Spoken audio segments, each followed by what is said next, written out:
Hai semua, nama gue Ewing dan terima kasih telah memberikan gue kesempatan untuk menemani malam Jumat lo. Mulai dari laki-laki yang muncul dalam mimpi lo sampai ke konspirasi keberadaan Hitler. Berikut adalah 5 teori konspirasi yang membuat lo terheran-heran. Selamat Samsan, berikut ini.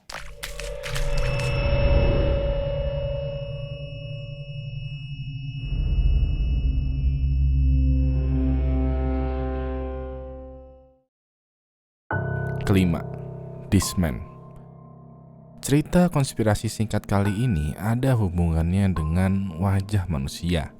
Ceritanya di Januari tahun 2006, ada seorang wanita yang berkunjung ke psikiater di New York. Wanita yang menjadi pasien ini bercerita bahwa dia akhir-akhir ini sering stres karena sering didatangi oleh pria misterius di dalam mimpinya. Psikiater ini pun bertanya, seperti apa wajah dari pria misterius ini? Wanita ini pun menggambar wajah pria dan hasilnya adalah seperti ini. Selanjutnya, wanita ini mengaku bahwa walaupun dia sering bertemu pria ini di dalam mimpinya, dia sama sekali tidak mengenal pria ini atau bertemu secara langsung. Psikiaternya pun langsung mendengar curhatan wanita ini mengenai stresnya yang lain dan memberikan resep obat. Di hari berikutnya, ada pasien lain yang datang. Pas dia masuk ke ruang psikiater, dia melihat gambar wajah laki-laki ini di meja si psikiater.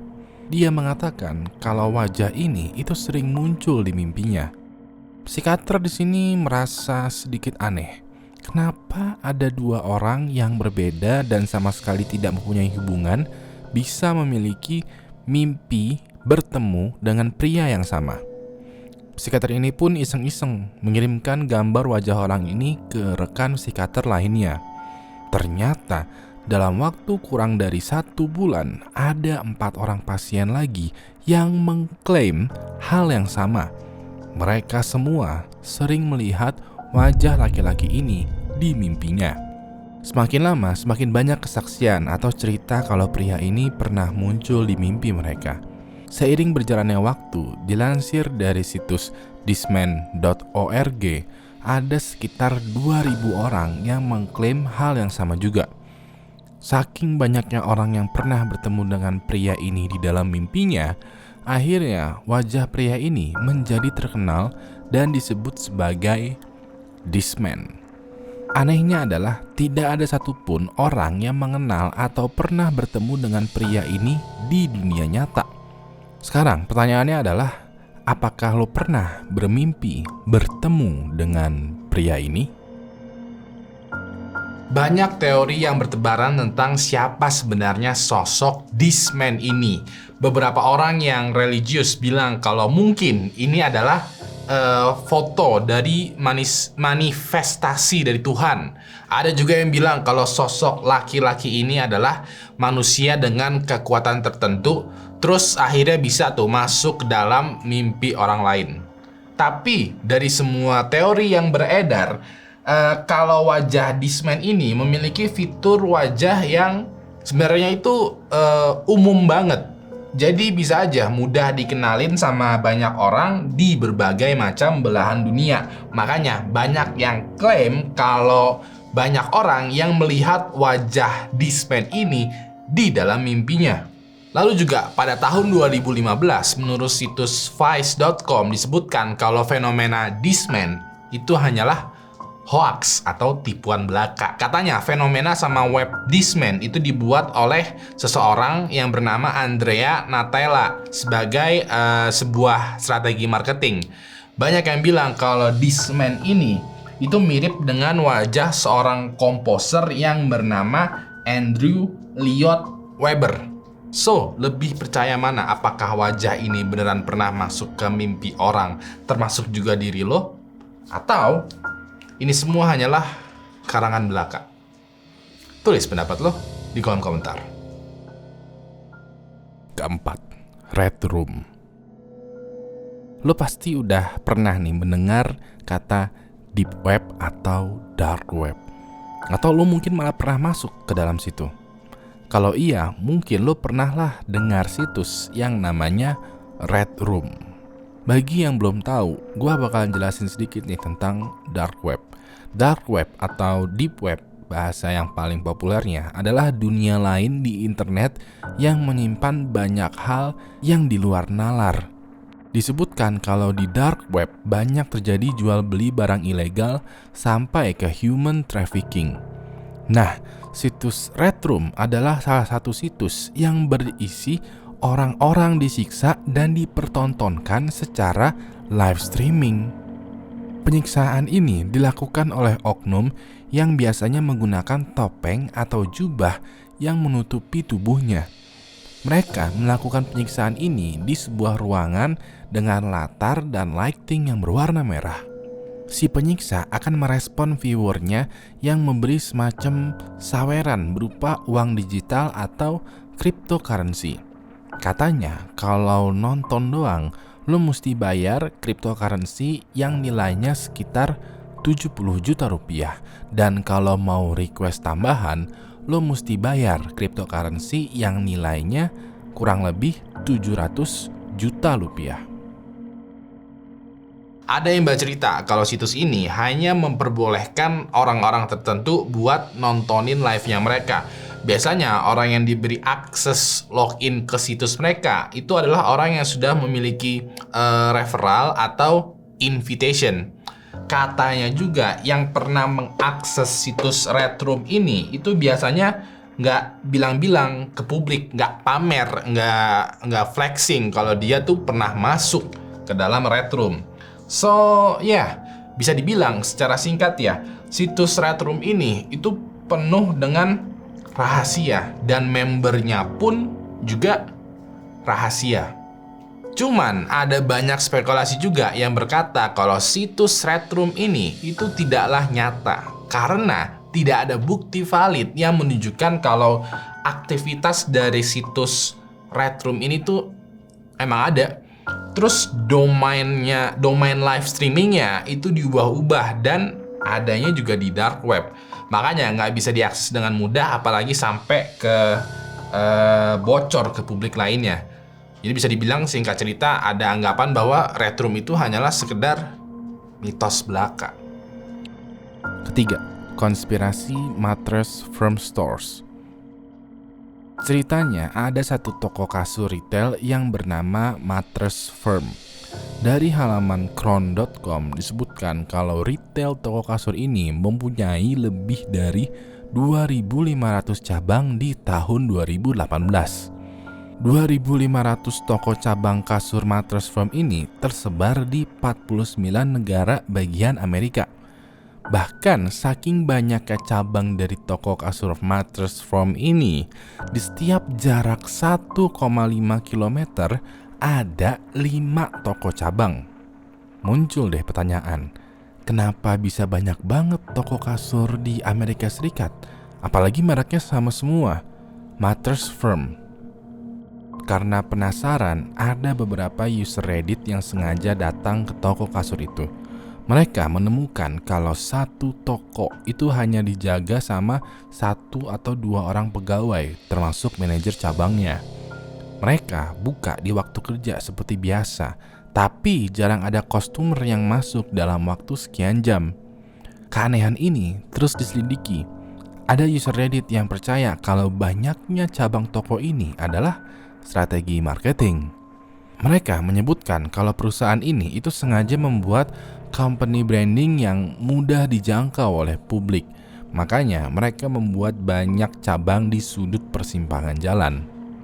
Terus kalau ada customer yang beli produk mereka, produknya itu akan dikirim dari gudang pusat. Jadinya yang ada di store itu cuma display item atau kasur pajangan aja. Uniknya, diskusi di Reddit ini malah mengarah ke dugaan yang lebih besar. Diketahui kalau pencucian uang besar-besaran terjadi di perusahaan pemilik toko retail Mattress Firm ini. Steinhoff International disebut-sebut tersandung banyak penyimpangan keuangan di tahun 2017. Dilansir webur.org, Kepolisian Afrika Selatan juga menyelidiki dugaan penipuan. Sampai-sampai kasusnya ini melibatkan penyelidik dari seluruh dunia. Well, sebenarnya ya konspirasi ini masih terus dalam penyelidikan nih sampai sekarang. Dan sampai sekarang juga belum ada yang bisa menjawab kenapa bisa ada banyak toko kasur dalam jarak yang dekat. Buat gue, ini adalah salah satu teori konspirasi yang sederhana yang terjadi di depan mata kita, tapi mungkin ada semacam kengerian di balik itu semua. Gue udah coba dalamin lagi nih ya perihal toko kasur mattress Forum ini, dan jujur loh, aneh ya. Di setiap 1,5 km itu ada 5 toko kasur. Kayak kenapa gitu?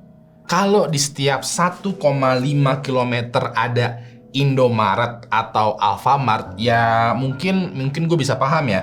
Karena mungkin aja ada semacam persaingan bisnis yang ketat, dan juga barang yang dijual di Indomaret dan juga Alfamart ini adalah barang yang cepat habis. Yang mereka jual ya kurang lebih adalah sembako, terus juga jajanan dan kebutuhan sehari-hari. Dan notabene-nya adalah kebutuhan barang yang dijual di Alfamart, Indomaret itu ya seminggu juga udah habis, bahkan bisa sehari itu juga udah habis. Sedangkan toko kasur yang menjual kasur itu kan notabene-nya ya kasur itu umurnya bisa panjang, bisa bertahun-tahun, belasan tahun atau bahkan puluhan tahun masih awet. Orang beli satu kasur itu ya udahlah tahun depan atau bahkan 5 tahun ke depan itu belum tentu beli lagi. Otomatis dari segi bisnis ya toko kasurnya itu nggak perlu banyak-banyak, karena nanti biaya sewa, gaji, maintenance dan lain-lainnya itu jadi banyak. Menarik nih. Kayaknya ada sesuatu yang nggak benar gitu. Kayak pengen seuzon tapi takut salah, nggak seuzon tapi bener ada yang salah. Kedua, bumi berbentuk donat. Pada tahun 2012, ada forum di halaman Flat Earth Society yang membahas kalau bumi ini ternyata berbentuk donat. Forum ini diawali dari pernyataan satu user yang bernama Faruak. Dia menuliskan pernyataan kalau bumi ini berbentuk seperti torus atau donat dengan adanya lubang di tengah. Alasan kenapa lubang bumi donat ini tidak terlihat karena cahaya matahari itu melengkung mengikuti bentuk bumi. Kemudian gravitasi itu menempel di atas permukaan bumi persis seperti selai yang ada di atas donat. Kemudian sisi yang diterangi matahari itu adalah waktu siang, dan yang tidak diterangi matahari itu adalah malam hari. Lalu kutub utara dan kutub selatan hanya dibedakan dari poros atas dan bawah dalam bentuk donat ini. Teori Faruak ini juga bisa diperkuat sama temuan ilmuwan Sarah Stewart. Sarah adalah ilmuwan university di California, Davis dan Simon Locke. Dia dan timnya melakukan penelitian dan mengidentifikasi bentuk bumi yang bernama sinestia. Disebutkan bumi itu mengalami benturan keras dengan benda luar angkasa. Hal itu menyebabkan bentuk bumi itu mirip sama donat yang memiliki lubang di bagian tengahnya. Tapi bentuk bumi donat ini itu tidak bertahan lebih dari 100 tahun. Selanjutnya kembali lagi menjadi bulat. Ketika gue berpikir bahwa bentuk bumi itu udah bulat atau datar, ada lagi nih ya bumi donat. Ya, walaupun penelitian dan teori Sarah itu bilang bahwa bumi ini pernah atau memang berbentuk donat, ya, sayangnya masih banyak ilmuwan lain yang membantah penelitian dari tim Sarah ini. Penelitian Sarah ini juga disebut sebagai penelitian Sarah ini itu kayak tidak menjawab berbagai macam fenomena alam yang terjadi di bumi yang bulat dan juga bumi yang datar. Bahkan beberapa penganut flat earth itu juga tidak sepakat sama teori bumi donat ini. Dari berbagai macam teori tentang bentuk bumi nih ya, muncul pertanyaan. Jadi sebenarnya tuh bentuk bumi itu kayak apa sih? Pertama, Hitler ada di Indonesia. Hitler dipercaya tewas bunuh diri dalam sebuah bunker di Berlin pada 30 April 1945. Sayangnya, pernyataan ini dibantah oleh banyak pihak. Dikutip dari Daily Telegraph, program History Channel Documentary AS menyebutkan tengkorak yang disimpan di Rusia itu bukan milik Hitler. Beberapa waktu ke belakang, tengkorak itu diketahui milik seorang perempuan yang berusia di bawah 40 tahun, sedangkan Hitler itu meninggal di usia 56 tahun. Hitler juga tidak diduga meninggal di tahun 1945. Dia dipercaya melarikan diri dan meninggal karena usia tua. Ada banyak teori konspirasi yang membahas bukti pelarian Hitler ke berbagai negara. Salah satunya adalah teori konspirasinya Hitler itu kabur ke Indonesia. Hal ini tertulis dari buku karya KGPH Suryo Guritno. Bukunya berjudul Rahasia yang Terkuak. Hitler mati di Indonesia. Ceritanya bermula dari artikel harian Pikiran Rakyat tahun 1983. Penulis artikel ini bernama Dr. Sosro Husodo yang bertugas di kapal rumah sakit Sumbawa Besar. Dr. Sosro ini bercerita bertemu dengan dokter lain yang bernama Poh di Sumbawa Besar pada tahun 1960. Dr. Sosro mengklaim kalau Dr. Poh ini adalah Hitler yang berusia lanjut. Bukti-buktinya adalah Dr. Poh ini itu tidak bisa berjalan normal karena kaki kirinya itu selalu diseret. Tangan kirinya juga itu selalu bergetar. Lalu dia juga punya kumis tipis vertikal dan kepalanya yang gundul. Deskripsi ini diyakini mirip dengan gambaran Hitler ketika masa tua. Dr. Sosro berkata kalau Poh ini tuh sangat misterius. Katanya, Poh tidak punya lisensi kedokteran, bahkan tidak punya keahlian di bidang kesehatan. Istri Poh yang diduga Eva Braun beberapa kali memanggil suaminya dengan sebutan Dolf. Nama sebutan ini mirip dengan nama Adolf Hitler. Masih banyak bukti lain yang Suryo tulis di dalam bukunya untuk memperkuat teori konspirasi ini. Selain itu, teori Hitler ada di Indonesia juga diperkuat sama penemuan kapal selam Nazi di perairan kita. Tim peneliti dari Pusat Arkeologi Nasional menyebutkan ada bangkai kapal U-Boat 168 yang karam di Karimun Jawa. Di dalam reruntuhan kapal ini ada sejumlah perkakas milik Angkatan Laut Jerman. Kapal milik Jerman ini diduga kena senjata torpedo dari kapal selam Belanda pada 6 Oktober 1944. Diperkirakan kapal selam itu tenggelam setelah 6 kali serangan torpedo, satu diantaranya mengenai badan kapal. Hanya ada 27 perwira yang selamat saat itu. Bangkai kapal selam Nazi ini mungkin bisa membuktikan adanya aktivitas Nazi di Indonesia. Kalau ini menurut gue menarik ya, karena pada dasarnya banyak banget nih teori konspirasi di tahun 1940-an, terutama sehabis Perang Dunia Kedua. Gue sebenarnya juga pengen bahas nih beberapa teori konspirasi yang terjadi di tahun-tahun segitu, tapi ngeri takut masuk penjara gitu kalau gue nyebut gitu, kayak sebenarnya ada pikiran, gue tahu ada teorinya, ada sedikit bukti-buktinya, tapi kayak wah jangan deh, karena itu melibatkan sesuatu yang sangat besar. Wah jangan penjara tuh, yakin gue mah. Walaupun gitu, menurut gue pribadi ya, kalau ada teori yang bilang bahwa Hitler itu tidak mati bunuh diri di bunker, itu gue percaya. Karena gue sendiri juga agak merasa aneh dengan Hitler yang mati bunuh diri di bunker. Terus juga ada banyak banget dokumenter atau mungkin film atau mungkin pembahasan mengenai kematian Hitler. Jadi kalau ada yang bilang kalau Hitler itu tidak mati di bunker, ya jujur aja gue Ya oke, gue percaya karena masuk akal gitu. Tapi kalau ada teori yang bilang kalau Hitler itu kabur ke Indonesia, jujur aja kayak gue masih ragu karena gue masih belum punya cukup data untuk bilang kalau gue itu percaya. Nah, menurut lo gimana? Tulis pendapat lo di kolom komentar. Terima kasih telah memberikan gue kesempatan untuk menemani malam Jumat lo. Kasih gue jempol ke atas kalau menyukai video ini dan kasih gue jempol ke bawah kalau menganggap video ini membosankan. Jangan lupa untuk like, tweet, share, dan subscribe channel Wing HD karena minggu ini akan ada banyak banget video yang seru-seru. Maka dari itu subscribe dan nyalain notifikasinya. Terakhir nama gue Wing dan sampai jumpa lagi di malam Jumat selanjutnya.